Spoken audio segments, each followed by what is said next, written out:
तो नमस्कार आप सभी लोगों का हमारी एक नई भूतिया कहानी में स्वागत है।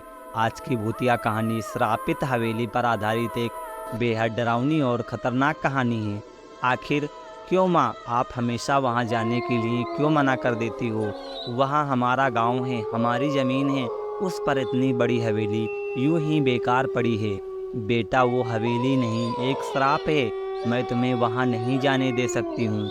माँ मैं वहाँ रहने के लिए थोड़ी ना जा रहा हूँ, मुझे कुछ पैसों की सख्त ज़रूरत है और उस हवेली को बेचकर बहुत सारा पैसा मिल जाएगा। मेरा जाना ज़रूरी है माँ। बेटा मैंने कहा ना, वो हवेली नहीं श्राप है, उसे किसी और को बेचकर तुम उससे मुक्त नहीं हो सकते हो। वो हमारे खानदान की वंश बल को ख़त्म करने का श्राप है। तुम्हें बचाने के लिए ही तो मैं वहाँ से यहाँ आई थी और फिर अब तुम वापस जाना चाहते हो। माँ वो बरसों पुरानी बात है, पूर्वजों के बीच हुई लड़ाई उन्हीं के बीच ख़त्म हो गई थी। उस हवेली पर हमारे साथ साथ मितेश भैया का भी तो हक है। मैं कल सारे पेपर बनवाता हूँ और भैया के साथ जाकर उस हवेली को बेच दूँगा। एक बार सोच लो बेटा। माँ मैंने सोच लिया है। हम लोगों ने यदि वो जायदाद के लिए लड़े थे तो क्या हुआ, हम तो एक है ना। राहुल ने माँ की एक भी बात नहीं मानी और अपने बड़े भैया मिथिलेश के साथ अपने गांव के लिए निकल पड़ते हैं। उन दोनों कार से जा रहे होते हैं कि उन्हें माइलस्टोन दिखाई देता है।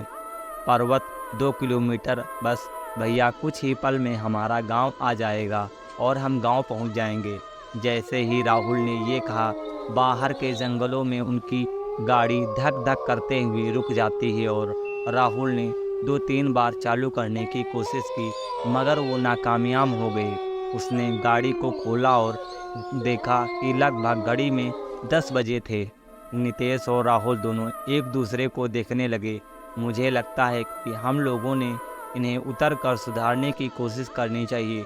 दोनों कार के बोनट को खोलकर उसे ठीक करने की कोशिश करने लगते हैं मगर कार स्टार्ट नहीं हुआ। राहुल अब तो हम गांव के बहुत करीब आ गए हैं, पैदल ही हवेली पहुंच जाते हैं, कल सुबह देखेंगे इसका क्या करना है। मितेश के कहने पर राहुल ने कार को लॉक किया और अपना बैग उठाकर मितेश भैया के पीछे पीछे चलने लगा। तभी उसे ऐसा लग रहा था कि कोई साया उसका पीछा कर रहा है। उसने पीछे मुड़कर देखा तो वहाँ कोई भी नहीं दिखाई दिया। तभी एक उल्लू आकर उसके सिर पर बैठ गया। वो उसे भगाने लगा तो मितेश को देखकर एक रहस्यमयी तरीके से मुस्कुरा रहा था। दोनों जैसे ही गांव में दाखिल हुए, कुत्ते और जोर जोर से रोने लगे। अब राहुल को ये सब कुछ बहुत ही अजीब लग रहा था और रात का सन्नाटा घोर छाया हुआ था। थोड़ी दूर चलने के बाद ही वो लोग हवेली के सामने पहुंचे और आसपास में तेज गेंदबाज बने थे। हवेली के गेट पर पुराना सा जाल लगा हुआ था और ताला लगा हुआ था और जंगली लताएं पूरे गेट को जकड़ी हुई थी। दोनों ने आसपास की मदद की तलाश की मगर देर रात हो जाने के कारण उन्हें कोई भी मदद नहीं मिली। ऐसे में दोनों भाइयों ने अपने हाथों में सारे पेड़ उखाड़े और हवेली के गेट को खोलकर हवेली के अंदर दाखिल किया। उस समय ठीक रात के 12 बज रहे थे। पूरी हवेली में अंधेरा छाया हुआ था। जैसे ही उन्होंने अपने साथ लाइट टॉर्च को जलाई, उनके सिर के ऊपर ढेर सारे चमगादड़ उड़ते हुए निकल गए।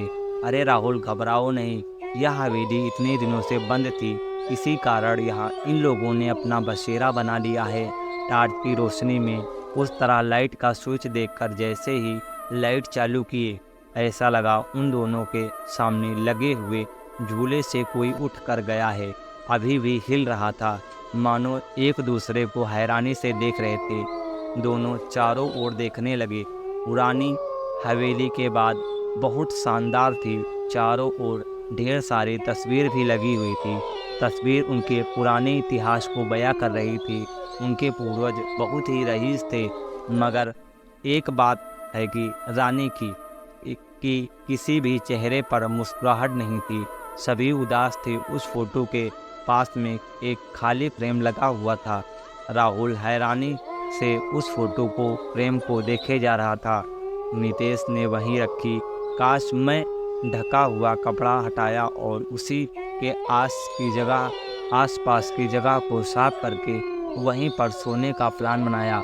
राहुल, हम लोग अभी यहीं सो जाते हैं, सुबह उठकर देखते हैं क्या करना होता है।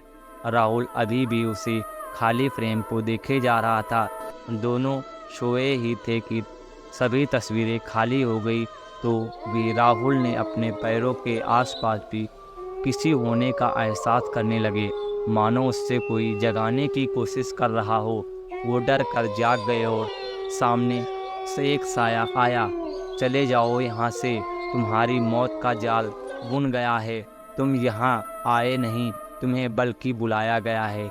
इसको पहले से ही अनुमानित हो चला कि जाओ। वो साया राहुल को कह रहा था कुछ और, यहाँ से चले जाओ, चले जाओ। और उस को घसीटने और हंसती आवाज़ आने लगी। राहुल को समझ नहीं आ रहा था कि ये सब क्या हो रहा है।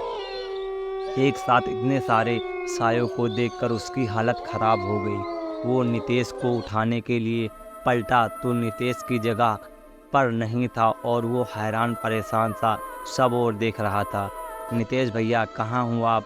यह बहुत कुछ गलत हो रहा है, हमें यहाँ से चलना चाहिए। कहते हुए उसकी आंखों में आंसू आ गए, मगर नितेश भैया वहाँ नहीं थे। वो पागलों की तरह सब तरफ उनको ढूंढ रहा था, लेकिन वे नहीं मिले। तब तक सीढ़ियों से किसी के नीचे उतरने की आवाज़ आने लगती है। उसके पास पहुंचता है, मगर वहां कोई भी नहीं दिखाई देता है।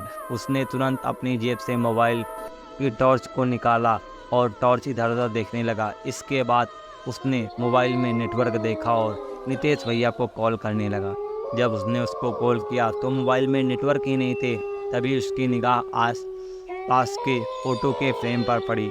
सभी फ़ोटो खाली थे और जो फ़ोटो खाली था उसमें उसकी तस्वीर लगी हुई थी। राहुल उस तस्वीर के पास पहुंचा तो उसने देखा उस पर लिखा हुआ है दिनांक 26 मई 1931, 22 अप्रैल 2023। ये देखकर वो हैरान होगा। 22 अप्रैल, ये तो आज की ही रात है और मैं कैसे मर सकता हूँ? यह कैसे पॉसिबल हो सकता है? तो क्या सच में मैं मरने वाला हूँ? क्या शायद वो आत्मा मुझे इसी सब के बचाने के लिए आई है? भैया, कहाँ हूँ आप? आप हमें छोड़कर नहीं जा सकते हैं, भैया आ जाओ। राहुल के बार बार बोलने पर भी उसके सामने नहीं आया तो राहुल भागता हुआ घर से बाहर निकलने लगा। मुझे नहीं बनाना, मुझे नहीं जाना ही होगा। सॉरी भैया, मैं आपको छोड़कर चला गया। राहुल भागते हुए हवेली के दरवाजे के पास पहुंचता है तो दरवाज़ा ही नहीं खुल रहा होता है। वो कोशिश कर रहा है दरवाज़ा खोलने की, तो उस पर ठोकने लगता है, मगर दरवाज़ा नहीं खुलता है। उसे अब यकीन हो गया था कि वो इस हवेली में कैद हो गया है।